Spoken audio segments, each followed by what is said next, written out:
karena ada perlindungan Tuhan. Karena ada perlindungan Tuhan di sana. Yes, thank you Lord Jesus. Haleluya, haleluya. Kita satukan hati sebentar. Kirabalabasiki, taralabasiki. Haleluya. Allah Bapa di sorga, hamba percaya ini bukan suatu kebetulan Tuhan, tapi ini adalah bagian dari rencana-Mu. Hamba-Mu hadir di tengah-tengah wanita yang bijaksana ini Tuhan, untuk membawa kesembuhan, kelepasan di dalam nama Yesus. Kami mengundang Roh-Mu, Roh Kudus hadir di tengah-tengah kami Tuhan, karena kami percaya firman-Mu berkata Tuhan, di mana ada Roh Kudus, di situ ada kelepasan, di situ ada kemerdekaan, dan kami percaya Tuhan, ketika firman-Mu dilepaskan Tuhan, mujizat kesembuhan terjadi di dalam nama Yesus. Terima kasih Tuhan, terima kasih Tuhan. Persiapkan setiap kami meresponi firman-Mu dengan sikap hati yang benar Tuhan. Meresponi firman-Mu dengan iman percaya Tuhan, bahwa segala sesuatu terjadi atas kehendak-Mu, bahwa tidak ada yang terlalu sulit buat Engkau Tuhan. Terima kasih Tuhan, terima kasih. Di dalam nama Yesus kami siap Tuhan. Haleluya, haleluya. Amin, amin, amin. Amin, haleluya. Yes. Oke, ya kita akan mulai hari ini ya. Sebelumnya kita akan baca dari Matius 4 ayat 23. Matius 4 ayat 23. Iya, Mbak Jo sudah bagikan slide-nya. Di sana dikatakan, Yesus pun berkeliling ke seluruh Galilea. Ia mengajar dalam rumah ibadat, ya, dalam rumah-rumah ibadat, dan memberitakan Injil Kerajaan Allah, serta melenyapkan segala penyakit dan kelemahan di antara bangsa itu. Ya, di sini ada 3 poin ya. Di sana Yesus mengajar, kemudian Yesus preaching ya, memberitakan Injil Kerajaan Surga, kemudian juga disertai dengan mujizat, menyembuhkan, melenyapkan ya, melenyapkan segala saudaraku, bukan hanya sakit telinga, bukan hanya sakit punggung, bukan hanya sakit di kaki, segala di sini dikatakan, segala penyakit dan kelemahan ya, kelemahan tubuh Anda hari ini Tuhan akan mengcas kembali ya, yang lemah akan dikuatkan ya, yang mengalami sakit penyakit percayalah Tuhan sanggup menyembuhkan ya. Tuhan mengajarkan di sini. Dan Tuhan juga sudah memberikan kuasanya kepada murid-muridnya, kepada orang-orang percaya, kepada orang-orang yang dipakai Tuhan ya. Ada amin saudaraku? Yes, kita akan lanjutkan ya. Di sini saya akan membagikan kunci, karena tadi berbicara tentang kesembuhan ya, tentang healing ya. Di balik preaching, di balik pengajaran itu ada mujizat kesembuhan. Nah, di sini ada saya temukan 5 kunci kesembuhan buat saudara dan saya. Yang pertama adalah iman. Faith Anda harus berfungsi, saudaraku. Kita baca dari Ibrani 11 ayat 1, di sana dikatakan iman adalah dasar dari segala sesuatu yang kita harapkan dan bukti dari segala sesuatu yang tidak kita lihat. Ini saudaraku, jadi iman ini adalah dasar, garis bawahi dasar ini. Anda harus punya dasar yang kokoh, Anda harus punya dasar yang kuat untuk meresponi firman Tuhan ya. Iman ini yang Anda butuhkan. Kalau kita perhatikan bagaimana Yesus berkata kepada beberapa jiwa yang mengalami mujizat kesembuhan, imanmu yang menyembuhkan. Jadilah seperti imanmu. Jadi di sini saudaraku, iman Anda harus bangkit. Iman Anda harus naik ya, harus hidup ya saudaraku. Karena ini adalah dasarnya. Dasar dari segala sesuatu yang Anda harapkan. Dan nanti akan nyata, buktinya akan ada ya. Dari segala sesuatu yang tadinya tidak kelihatan, kemudian ada nyata dalam hidup saudaraku. Ya. Dan di sini juga firman Tuhan berkata bahwa iman itu timbul dari pendengaran. Iman itu harus dibangun, iman itu harus dijaga, harus kita kelola ya. Memang pertama kita menerima iman itu karunia ya, karunia. Tetapi juga kita harus terus mengasahnya, saudaraku, terus menjaganya, saudaraku. Di sini dikatakan jadi iman ya, Roma 10 ayat 17, jadi iman timbul dari pendengaran, saudaraku. Pendengaran apa? Pendengaran akan firman Tuhan, saudaraku ya. Banyak cara Anda dapat inspirasi atau dapat semangat baru untuk iman Anda menjadi bangkit ya, dengan kesaksian saudara-saudara yang lain ya, dengan melihat bagaimana karya Tuhan dalam kehidupan seseorang ya, mungkin yang mati dibangkitkan, yang sakit, yang dokter sudah katakan impossible ya, tetapi Tuhan membuat mujizat dalam sekejap, saudaraku ya. Jadi iman itu harus kita bangun. Sebelum saya berdoa untuk kesembuhan kelepasan hari ini ya untuk saudara-saudaraku, saya ingin membangkitkan, menginspirasi, membangun iman saudara supaya bukan nalar yang bekerja, supaya bukan otak pikiran kita, logika kita yang bekerja, tapi iman yang bekerja, iman yang hidup, iman yang bangkit, saudaraku. Ya. Anda bisa banyak sekali di YouTube, di Instagram, di Facebook, banyak sekali kesaksian dari orang-orang yang mengalami perjumpaan dengan Tuhan, yang mengalami mujizat kesembuhan, kelepasan, mujizat ekonomi, banyak sekali pemulihan rumah tangga, pemulihan relationship ya, itu banyak sekali. Itu kalau Anda rajin mendengarnya, itu akan membangkitkan iman Anda. Karena di balik kesaksian, itu pasti ada firman Tuhan yang dilepaskan, saudaraku. Ada amin, saudaraku? Pasti ada firman Tuhan yang dilepaskan di sana, ya. Jadi, Anda harus rajin untuk memberi makan spirit Anda dengan firman Tuhan. Karena disitulah iman dibangun, ya. Dengan juga dengan berkumpul dengan orang-orang yang positive thinking, yang meresponi firman Tuhan dengan benar, saudaraku ya. Makanya Anda perhatikan kenapa satu tidak mengalami dobrakan, sudah rajin ke gereja, sudah ibadah ya. Ada sesuatu yang tidak beres itu. Saya percaya itu ya. Bahkan di Wahyu dikatakan ya, iblis dikalahkan dengan apa? Satu dengan darah anak domba, dengan darah Yesus, dan satu lagi dengan kesaksian kita, kesaksian saudara dan saya. Iblis akan undur, saudaraku.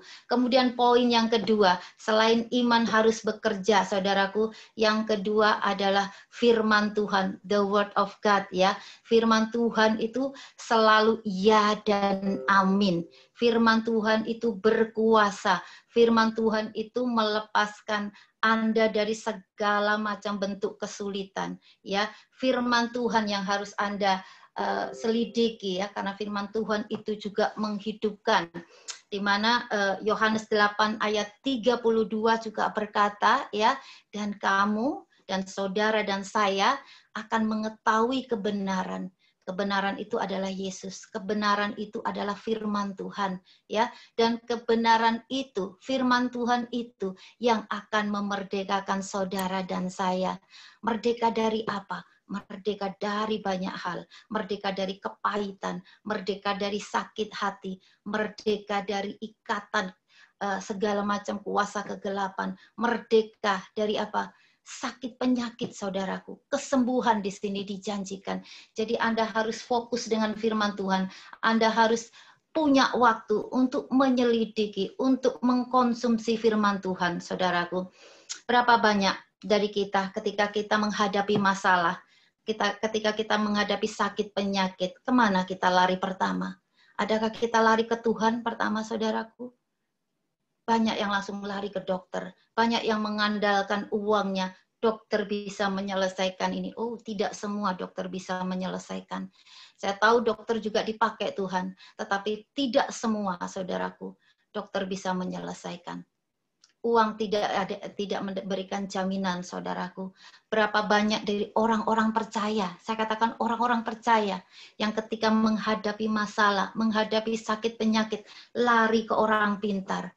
Kenapa tidak lari ke Yesus? Kenapa kita tidak lari kepada Tuhan yang menciptakan kita, yang membentuk kita dalam kemuliaannya? Dia sanggup mengubah segala sesuatu. Dia sanggup mengubah organ-organ tubuhmu yang rusak, saudaraku. Dia sanggup memulihkan. Dia sanggup mencangkokkan organ-organ penting dalam tubuhmu yang mengalami kerusakan, yang sudah tidak berfungsi lagi. Karena kita percaya bahwa Tuhan datang untuk memberikan kita hidup. Ya, di sini ada beberapa dari No Limit Ministry yang hadir di sini juga tahu banyak mujizat yang terjadi di ibadah-ibadah kita ya. Saya katakan tadi kenapa saya berani menyaksikan bahwa Tuhan sanggup memberi organ yang baru. Karena di tengah-tengah kami ada yang mengalami, saudaraku. Di tengah-tengah jemaat kami ada yang menikmati, saudaraku. Ya, saya boleh bagikan beberapa kesaksian di sini supaya untuk membangkitkan iman percaya saudara bahwa dalam Tuhan tidak ada yang mustahil. Tidak lama beberapa waktu yang lalu di tengah-tengah kami ada salah satu sister kami yang mengalami kecelakaan dan dokter ya, ini dokter di Belanda sudah berkata bahwa seumur hidup dia akan menikmati itu. Dia akan kepalanya pusing, hidup tergantung dengan obat, penglihatannya kabur, double seperti itu.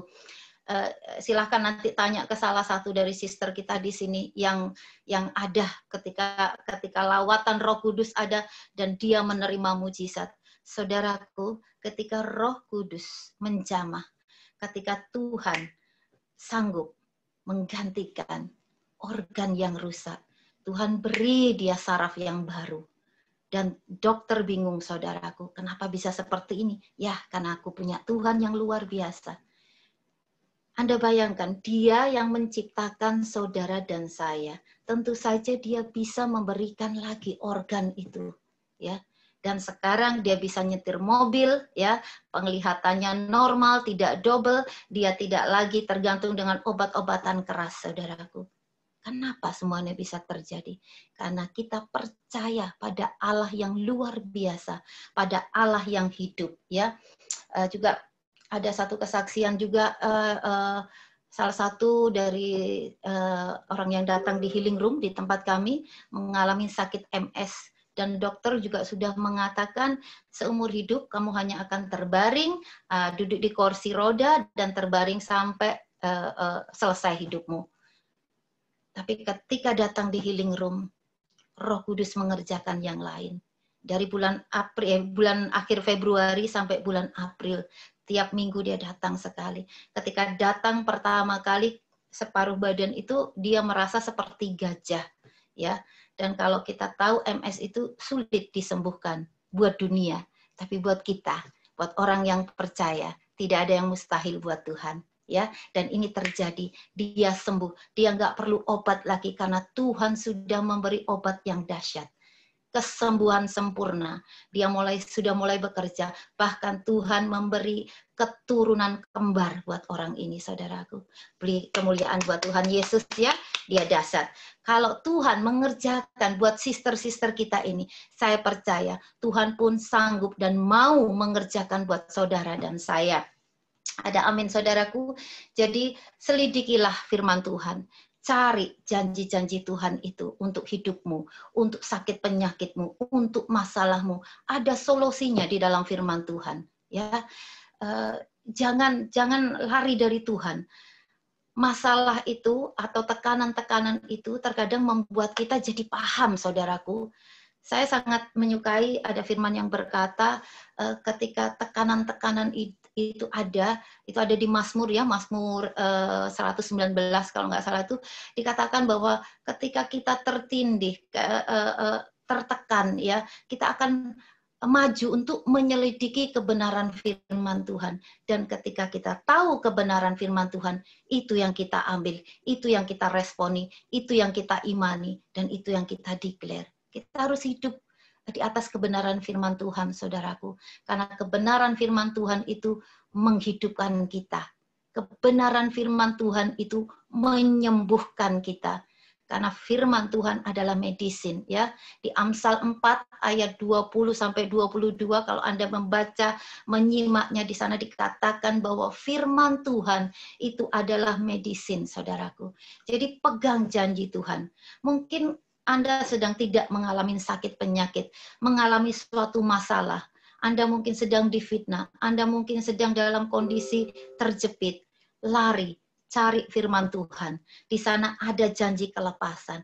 Di sana ada solusinya, saudaraku. Jadi ketika Anda menghadapi masalah, ayo belajar, pakai caranya Tuhan. Pakai cara ilahi untuk menyelesaikannya. Bukan dengan cara akal pikiran kita. Ya, saudaraku, Kalau Anda lari ke Tuhan, ada hikmat di sana, ada arahan dari firman Tuhan, ya. Cara yang paling ini saya berbicara tentang mujizat kesembuhan, yang kesembuhan untuk jasmani ini ya. Saya selalu mengandalkan kalau menurut kami yang di No Limit Jos Gandos ya, kayak yang Surabaya tahu nih Jos Gandos itu apa. Cara yang top chair ya, menerima mujizat kesembuhan melalui perjamuan kudus. Karena perjamuan kudus adalah persekutuan dengan tubuh dan darah Yesus. Anda bayangkan, tubuh dan darah Yesus yang penuh pengurapan menjadi satu dengan tubuh dan darah saudara. Apa yang terjadi? Apa yang terjadi, saudaraku? Imani, kesembuhan terjadi, kelepasan terjadi. Ada amin, saudaraku? Dan di sini banyak yang sudah mengalami mujizat kesembuhan melalui perjamuan kudus. Jangan sia-siakan itu yang diberikan Tuhan. Responi perjamuan kudus dengan segenap hati. Akui bahwa itu adalah persekutuan dengan tubuh dan darahnya yang sanggup menghidupkanmu, yang sanggup memerdekakan kita, saudaraku. Ada amin, saudaraku? Ya. Di dalam tubuh dan darah Yesus ada pengurapan yang dahsyat. Dan kita butuh pengurapannya untuk menyingkirkan hal-hal yang tidak berkenan. Untuk menghalau segala macam bentuk sakit penyakit, saudaraku. Yes, poin yang ketiga, kunci yang ketiga, saudaraku, yaitu berdoa. Nah, ini Anda harus berdoa, Anda harus datang kepada Tuhan. Jangan datang ke orang-orang pinter, cari dukun. Masih banyak orang percaya lari ke dukun, saudaraku. Aduh, kasihan banget, kasihan banget. Mudah-mudahan di sini nggak ada ya. Mungkin yang di sana saya juga sedang live di Instagram ya. Jangan datang ke dukun. Aduh, minta ampun deh, minta ampun ya. Datanglah pada yang menciptakan kamu. Datanglah kepada yang membuat hidupmu. Datanglah kepada yang menghembuskan nafas atas hidupmu. Itu yang paling tepat. Dengan apa? Dengan kita datang mendekat. Ketika Anda membaca firman, Anda mendengar Tuhan berbicara. Dan Tuhan adil, Tuhan memberi kesempatan kepada saudara dan saya untuk berbicara kepadanya, yaitu melalui doa. Datang padanya dengan humble, dengan kerendahan hati, ya, minta Roh Kudus untuk mengoreksi hati kita. Kita harus mau mengakui segala dosa dan kesalahan kita. Maaf ya, di sini selama kita masih di dunia ini nggak ada yang namanya kebal dosa. Yang namanya manusia nggak ada yang kebal dosa. Masih jatuh bangun. Sama, saya pun masih jatuh bangun, saudaraku. Tapi dengan mendekatkan diri, dengan humble, mengakui, berani mau jujur sama Tuhan, mengakui dosa dan kesalahan kita ya. Roh Kudus akan koreksi kita. Roh Kudus akan arahkan kita. Ya. Kalau kita datang beribadah mungkin bermake up, ya pakai baju. Tapi kalau datang ke Tuhan, saudaraku, kita benar-benar telanjang. Ada yang nggak beres aja di hadapan Tuhan, Tuhan tahu, saudaraku. Ya, kita buka 1 Yohanes 1 ayat 9 ya. 1 Yohanes 1 ayat 9. Kenapa kita butuh untuk mengaku dosa dengan humble ya?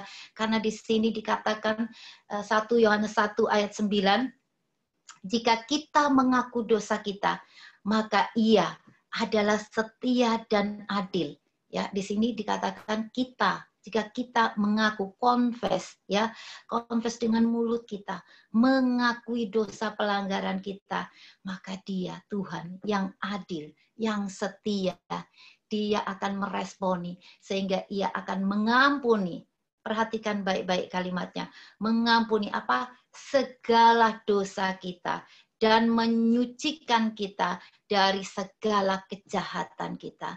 Ini yang kita perlukan, saudaraku. Karena ketika masih ada gap antara kita dengan Tuhan, ada dosa yang belum diakui, kita tidak bisa masuk dalam ruang Maha Kudus. Kita tidak bisa masuk ke ruang kudusnya. Kita mungkin berdoa, rajin berdoa. Tapi kalau ada pemisah antara kita dengan Tuhan, kita hanya ada di pelataran saja. Kita hanya di pelataran aja. Kita nggak mendapatkan apa-apa, saudaraku. Ya. Bahkan di 2 Tawari 7 ayat 14, 2 Tawari 7 ayat 14, di sana dikatakan, dan umatku umatku, saudara dan saya, yang atasnya namaku, nama Tuhan disebut, merendahkan diri, ya, humble.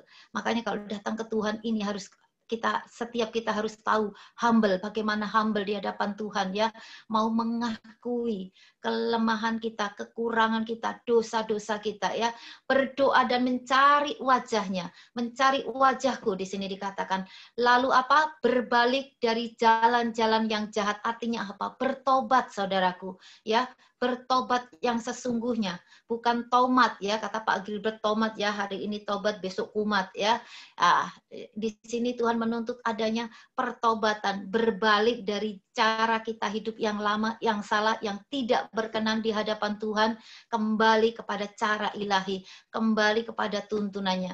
Di sini janji Tuhan berkata, maka Tuhan akan mendengar dari surga, dan apa? Dan mengampuni dosa mereka, serta apa? Selain mengampuni, serta memulihkan, ya. Di sini dikatakan memulihkan negeri mereka. Di sini berarti Tuhan pasti akan memulihkan saudara dan saya. Dampaknya adalah bukan hanya saudara dan saya yang sembuh, yang pulih, keluarga kita, orang-orang di sekitar kita akan kena dampaknya, saudaraku, ya. Jadi berdoalah, carilah Tuhan, carilah wajahnya, carilah perkenanannya. Nah, di dalam berdoa ini, berdoalah sesuai dengan kehendaknya. Tadi di atas dikatakan poin kedua adalah firman Tuhan, saudaraku, ya. Di sana firman Tuhan, ketika Anda menemukan janji Tuhan atas hidupmu, ketika di sana Anda menemukan firman Tuhan tentang masalahmu, pakai itu dalam doamu, declare janji Tuhan atas hidupmu, ya. Perkatakan dalam doamu tentang firman Tuhan itu, saudaraku, karena malaikat-malaikat yang ada di sekelilingmu, dia akan bergerak melakukan, ya, mengerjakan firman yang keluar dari mulutmu, ya. Punya firman jangan disimpan di lemari, punya firman jangan simpan di saku, pelajari, selidiki, ya, imani dan perkatakan, ya. Bahkan seperti saat ini ketika firman disampaikan, ya, Mazmur 107 ayat 20 dikatakan, ketika firman disampaikan, ketika firman dilepaskan, di sana ada kesembuhan terjadi. Saya percaya saat ini Roh Kudus sudah menjamah beberapa orang yang mengalami kelepasan. Yes, terima kasih Roh Kudus, baik yang ada di Instagram maupun yang ada di Zoom saat ini. Roh Kudus menjamahmu, jangan batasi kuasanya. Karena Roh Kudus hadir di tempat saya, Roh Kudus juga hadir di mana Anda berada saat ini yang menangkap firman ini. Roh Kudus berkarya, ya, karena Tuhan berkata di mana ada Roh Kudus, di situ ada kemerdekaan. Anda pasti mengalami kemerdekaan jika saudara dengan percaya, dengan iman meresponi firman Tuhan dengan benar, saudaraku, ya. Ketika Anda berdoa, Anda harus tahu bahwa Tuhan yang menciptakan saudara. Saya selalu berkata seperti ini, Tuhan, Engkau adalah penguasa dan pemilik atas hidupku. Berarti Engkau yang bertanggung jawab atas hidupku. Minta Roh Kudus untuk diberi kepekaan. Minta Roh Kudus untuk diberi kemauan dan ketaatan akan firman Tuhan. Supaya dia benar-benar menggenapi apa yang dia janjikan atas hidup kita. Semua firman-Nya, ya, firman-Nya ketika Anda lepaskan firman itu tidak akan berlalu begitu saja, tapi dia kembali menghasilkan apa yang difirmankannya, saudaraku, ya. Oke, saudaraku, jadi berdoa itu penting. Berdoa itu komunikasi saudara dan Tuhan. Berdoa itu Anda bisa mengingatkan. Saya tahu Tuhan tidak lupa, saudaraku, tapi saya selalu mengingatkan. Artinya saya mendeklar setiap janji Tuhan atas hidup saya. Tuhan, ini loh firman-Mu seperti ini. Aku mengimani Tuhan. Aku siap menerimanya, aku siap melakukannya. Genapi apa yang Kau rancangkan. Saudaraku, saya suka sekali Ayub 42 ayat 2 itu, saudaraku. No Limit sudah menghafalnya semua, ya, sister-sister. Karena setiap kali kita berdoa, kami declare janji firman Tuhan itu. Bahwa rancangan Tuhan atas hidup kita, atas hidup saudara dan saya, tidak ada yang gagal. Bayangin, tidak ada yang gagal. Kalau dia merancangkan A, akan terjadi A dalam hidup saudara dan saya. Kalau dia berkata sembuh, terjadi kesembuhan. Ada amin saudaraku? Karena buat Tuhan itu tidak ada yang terlalu sukar. Dia Allah, dia yang menciptakan langit dan bumi. Dia yang membentuk saudara di dalam kemuliaannya, di tempat tersembunyi, saudaraku. Bahkan saya tahu di sini ada orang-orang yang sudah ditetapkan sejak semula oleh Tuhan untuk menjadi hamba-hambanya, untuk menjadi orang-orang pilihannya yang siap melayani Tuhan dengan segenap hati. Ya, oh, thank you Lord Jesus, thank you Lord Jesus. Kemudian poin yang keempat, bagaimana saudara bisa menerima kesembuhan adalah forgiveness, ya. Di sana di atas tadi ada firman Tuhan, di atasnya tadi ada juga berdoa, ya saudaraku, ya. Doa Anda akan terhalang kalau Anda tidak melepaskan pengampunan, ya. Tuhan sudah memberikan pengampunan buat saudara dan saya. Dan Tuhan memerintahkan kepada kita untuk mengasihi. Kasih tanpa pengampunan bukan kasih, saudaraku. Dan ini Tuhan mau supaya setiap kita melepaskan pengampunan. Ya, jangan biarkan akar pahit. Ayo, tembok-tembok penghalang, gunung-gunung penghalang yang tidak kelihatan secara jasmani, menghalangi mujizat kesembuhanmu, menghalangi kuasa Tuhan bekerja dalam hidupmu. Singkirkan, robohkan, ya. Unforgiveness itu harus dibuang jauh-jauh. Mari masing-masing mulai koreksi, ya. Kita harus melepaskan pengampunan melalui doa kita, ya. Pengampunan itu bukan urusan kita dengan orang yang mengecewakan kita. Pengampunan itu bukan urusan kita dengan orang yang menyakiti kita, saudaraku. Tapi pengampunan itu adalah pemberesan antara kita dengan Tuhan. Karena kita tidak ingin ada penghalang, ya. Yesaya 59 itu berkata, dosa yang memisahkan kita dengan Tuhan. Loh Bu, saya tidak mencuri, saya tidak membunuh. Kenapa saya dikatakan dosa? Soal tidak mengampuni. Dengan jelas firman Tuhan berkata, ya, dalam Matius 6 ayat 14 sampai 13, di sana dikatakan, jika kamu mengampuni orang yang bersalah kepada kamu, maka Bapamu yang di sorga akan mengampuni. Dan sebaliknya, jika kamu tidak mengampuni orang yang bersalah kepada kamu, atau orang yang membuat kamu tersinggung, atau orang yang membuat kamu marah-marah, membuat kamu kecewa, kalau kau tidak melepaskan pengampunan, Yesus berkata, Bapamu juga tidak akan mengampuni. Saudaraku, bahkan di Matius 5 ayat 23 dan 24, Tuhan itu berkata, kalau engkau datang membawa persembahan, entah itu persembahan secara bentuk jasmani atau persembahan puji-pujian, Tuhan bilang apa? Letakkan persembahanmu di mezbah. Bereskan urusanmu dengan si A, si B dulu.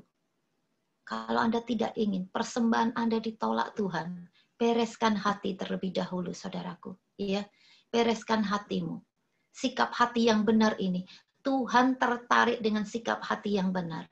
Tuhan lebih tertarik hati kita daripada korban-korban yang kita berikan, persembahan-persembahan yang kita berikan, saudaraku. Ya, kalau Anda mengasihi Tuhan, kerjakan apa yang Tuhan firmankan, ya. Karena Tuhan juga berfirman bahwa Yohanes 14 ya, Yohanes 14 ayat 23, Yohanes 14 ayat 23, Jo masih ada di tempatkah, Jo?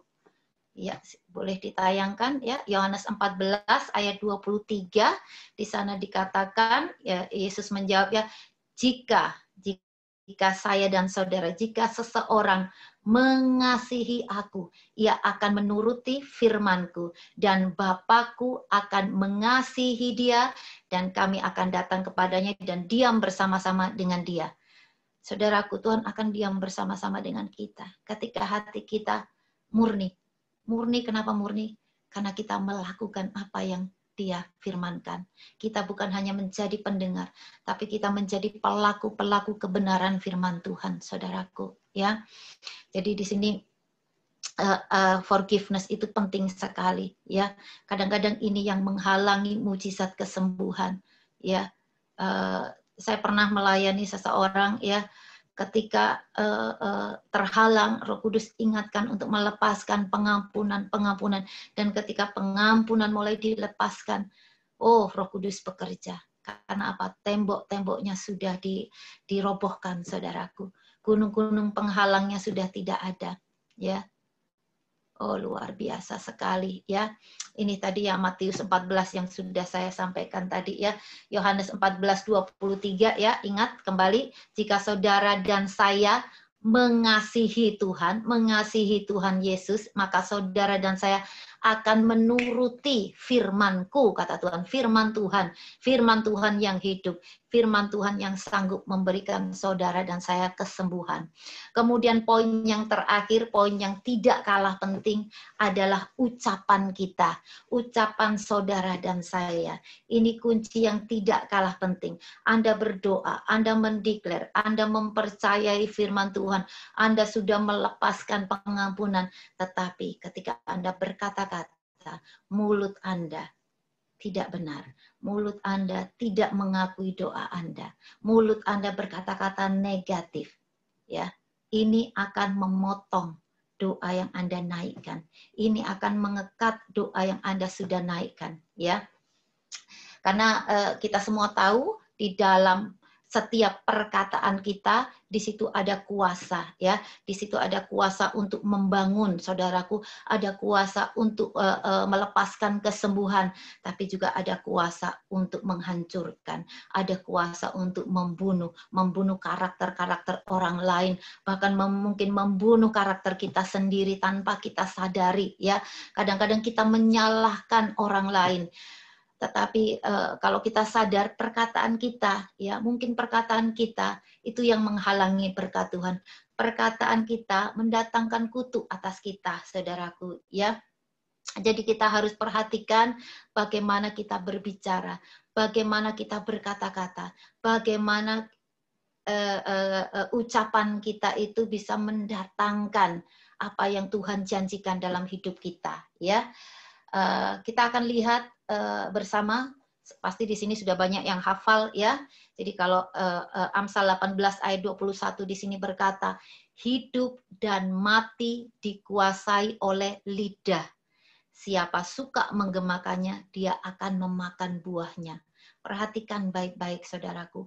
Hidup Anda, ya, dikuasai oleh lidah Anda. Kematian saudara dikuasai oleh lidah saudara. Berkat dalam hidup saudara akan bisa datang.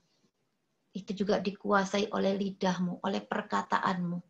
Tetapi sakit penyakit pun juga bisa datang dalam hidupmu ketika engkau membuka celah melalui perkataan-perkataan. Engkau meminta kesembuhan. Tuhan memberikan kesembuhan. Tetapi ketika dalam proses kesembuhan, imanmu mulai goyah. Perkataanmu mulai negatif. Iya, dokter sudah begini, dokter sudah bilang begitu, kayaknya tidak mungkin, kayaknya. Tapi Tuhan bilang apa? Firman-Ku menghidupkan. Percayai itu. Firman-Ku adalah medisin, ya. Kalau Anda buka di Amsal 4 ayat 20 sampai 22 itu dengan jelas dikatakan bahwa firman Tuhan adalah medisin, firman Tuhan adalah obat yang paling manjur, saudaraku. Anda bisa konsumsi itu sehari 3 kali, why not, ya? Karena dia menghidupkan, ya. Bahkan di Amsal 4 ayat 23 berbicara tentang hati, ya. Jagalah hatimu. Tuhan meminta kita menjaga hati kita masing-masing. Jagalah hatimu dengan segala kewaspadaan, karena dari dalam hatimu, ya, terpancar kehidupan. Dari dalam hati kita akan terpancar kehidupan. Dari dalam hati kita terpancar juga apa yang di sini. Kalau hati kita kotor, kalau hati kita penuh kepahitan, yang terpancar juga kepahitan. Yang terpancar keluar dari mulut kita bukan berkat, saudaraku. Percaya deh, yang keluar dari mulut kita ketika hati kita penuh dengan sampah, penuh dengan iri, penuh dengan kedengkian, penuh dengan kepahitan, ya, yang keluar pasti kata-kata negatif. Yang keluar bukan kata-kata yang membawa kesembuhan, saudaraku, ya. Jadi Anda harus waspada dengan perkataan. Saya juga di sini menemukan dalam Amsal 16 ayat 24. Amsal 16 ayat 24 ya. Amsal 16 ayat 24 berkata seperti ini.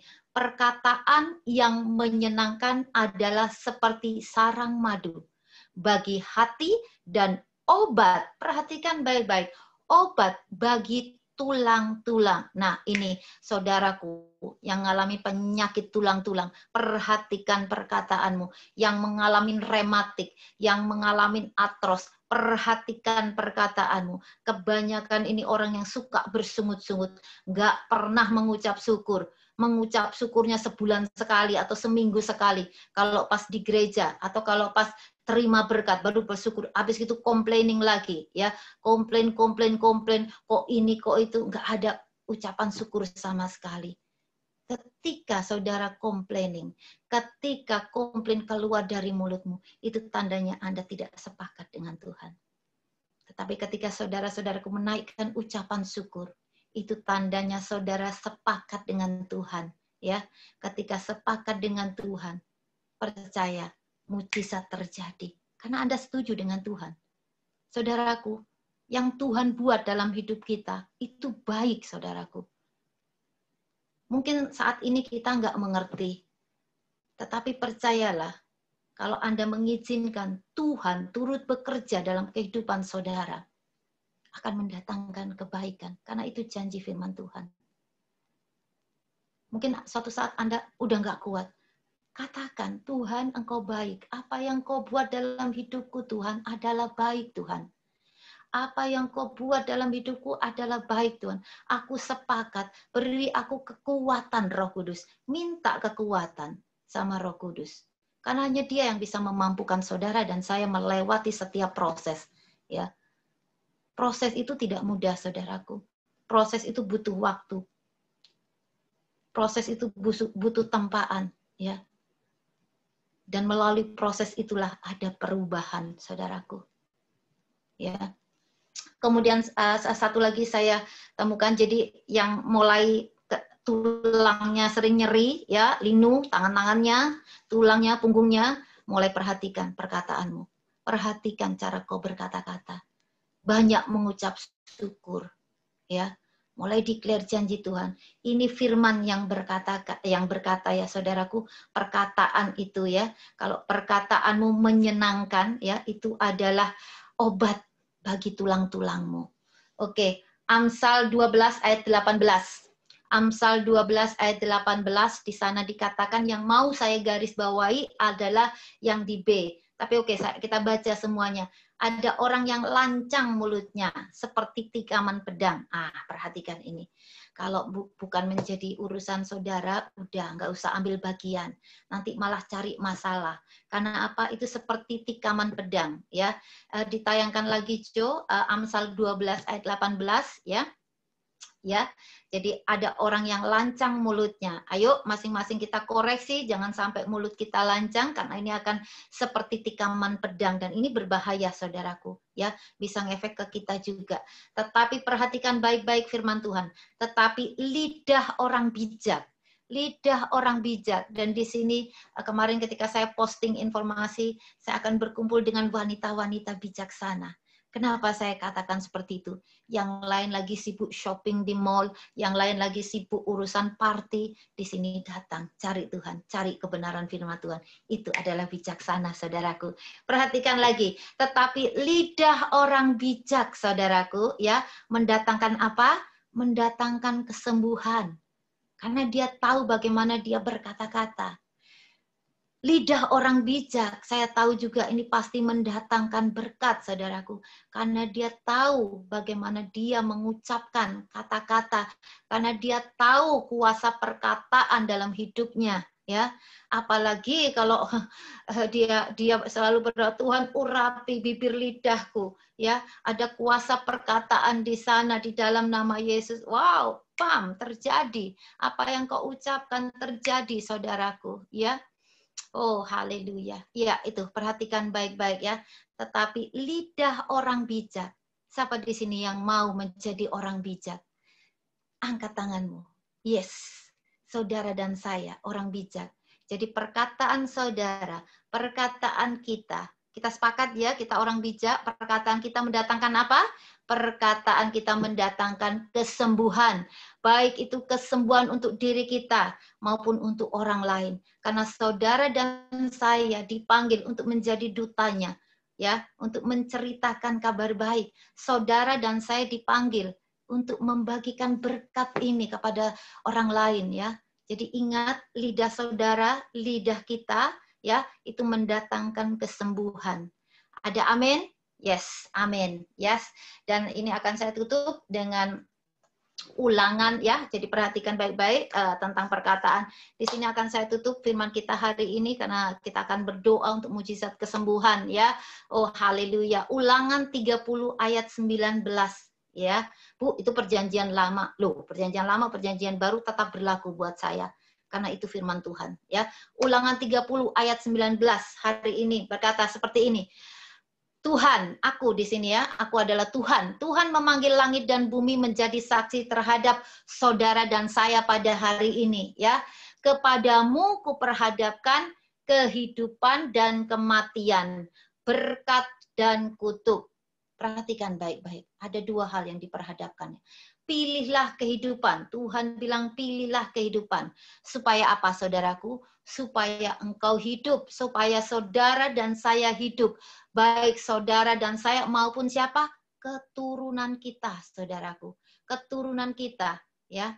Supaya mereka hidup, keturunan kita baik-baik saja, saudaraku. Ini janji Tuhan, ya. Hari ini firman sudah dibagikan.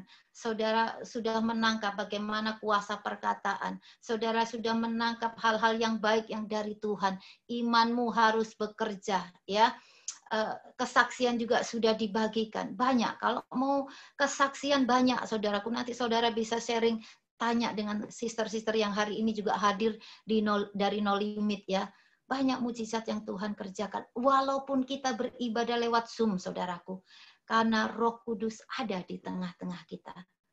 Roh Kudus tidak dapat dibatasi oleh ruang, jarak, dan waktu. Bayangkan tadi malam ketika kami beribadah, itu tiga benua, ya, di Asia. Perbedaan waktu di Indonesia aja udah ada tiga.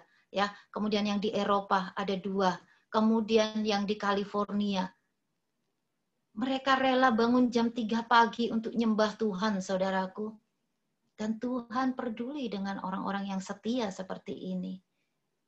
Satu persatu Tuhan mulai nyatakan mujizatnya. Ya, dari yang tidak mungkin dijadikan mungkin. Karena apa? Karena di sana ada Roh Kudus. Roh Kudus nggak peduli. Di tempatnya April jam 8 malam, di Ambon jam 3 pagi. Tuhan nggak peduli. Yang Tuhan peduli sikap hati. Yang Tuhan peduli kehausan, kesetiaan orang-orang ini. Dan Tuhan meresponi. Tuhan menjawab. Ya. Karena kami percaya Efesus 3 ayat 20 berkata bahwa Dia Tuhan, ya, sanggup melakukan jauh, lebih banyak dari apa yang kita doakan, ya. Kalau Anda cuma minta 1000 kronor, ya, 10 kronor itu kurang lebih berapa, ya? 1.500.000, Tuhan bisa sanggup memberikan 10 kali lipat untuk keperluanmu. Caranya gimana, Bu? Loh, caranya terserah Tuhan. Tuhan punya banyak 1000 cara yang tidak masuk di pikiran kita. Makanya tadi malam ketika kita worship, Roh Kudus berkata, nalar.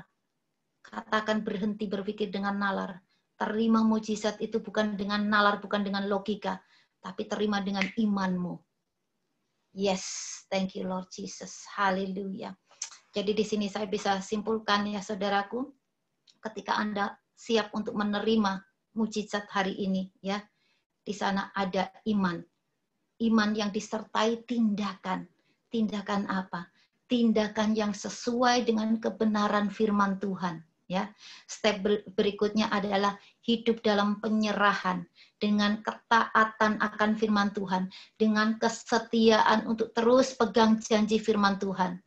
Maka semua yang Tuhan firmankan buat saudara dan saya pasti digenapi. Anda akan mengalami pemulihan, ada breakthrough di sana. Ya, pemulihan itu luas. Apapun pergumulan saudara saat ini, Tuhan sanggup. Tuhan sanggup pulihkan. Terima kasih Tuhan Yesus. Ada amin saudaraku? Anda percaya? Ya, iman tanpa disertai tindakan, tanpa disertai perbuatan adalah mati. Iman yang mati itu, ya Anda berdoa, Anda ke gereja, tapi Anda hidup di luar kebenaran firman Tuhan, makanya tidak ada janji Tuhan yang digenapi dalam hidup kita. Sudah ngikut Tuhan puluhan tahun, tidak menikmati satupun janji Tuhan. Rugi saudaraku, rugi. Saya sedang tidak berbicara gospel prosperity ya. Saya hanya menyatakan kebenaran firman Tuhan. Memang dalam dalam Matius 34 ya, kalau nggak salah ayat 20 di sana dikatakan kemalangan orang benar banyak. Bayangin, orang benar ini ya, bukan orang fasik.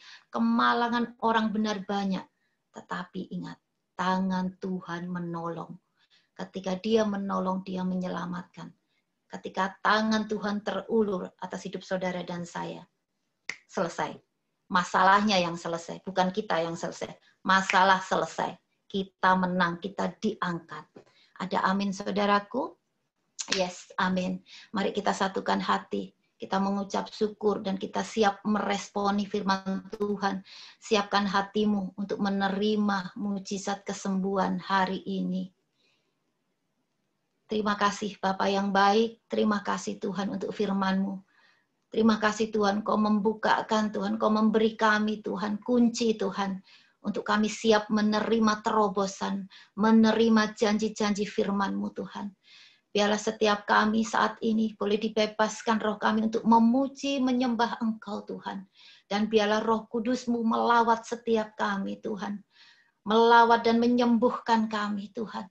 Terima kasih, terima kasih, terima kasih untuk darah-Mu Yesus, darah yang berkuasa. Thank you Lord Jesus, haleluya, haleluya, amin, amin. Mbak Feby, saya minta permisi untuk Mbak Mirna menaikkan pujian sebelum saya berdoa untuk kesembuhan, boleh ya? Iya, silakan Ibu. Iya, silakan Mbak Mirna dibuka mikrofonnya. Dan saya minta saudara-saudaraku untuk ikut memuji Tuhan ya, karena Tuhan bertata di atas pujianmu. Anda siap menerima lawatan Tuhan, Anda siap untuk mendapat jamahannya ya. Angkat tanganmu ketika engkau memuji Tuhan, seolah-olah engkau akan meraih jubahnya, seolah-olah engkau akan menjamah jubahnya, seolah-olah engkau akan menyentuh dia, jamah dia ya. Angkat tanganmu, ambil sikap. Anda nggak perlu peduli lihat foto kiri kananmu, tapi fokus dengan penyembahan. Iya, silahkan Mbak Mirna.